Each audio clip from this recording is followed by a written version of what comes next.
আসসালামু আলাইকুম। আমার ইউটিউব চ্যানেলে আপনাদের সকলকে স্বাগতম। কেমন আছেন বন্ধুরা?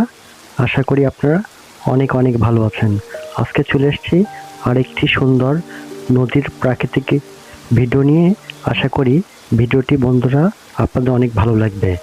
এই ভিডিওটি করছি মোংলা সুন্দরবন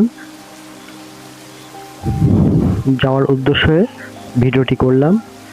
খুবই সুন্দর পরিবেশের মধ্যে ভিডিওটি করছি। আপনাদের কেমন লাগছে ভিডিওটি অবশ্যই কমেন্টসের মাধ্যমে জানাবেন। তাহলে বন্ধুরা দেখতে থাকুন নদীর পথে ভিডিওটি। চারিপাশে গাছ আর গাছ, নদীর পানিটা অনেক সুন্দর। এটা হচ্ছে মোংলা সুন্দরবন যাওয়ার উদ্দেশ্যে ভিডিওটি পানিপথে করা। তাহলে বন্ধুরা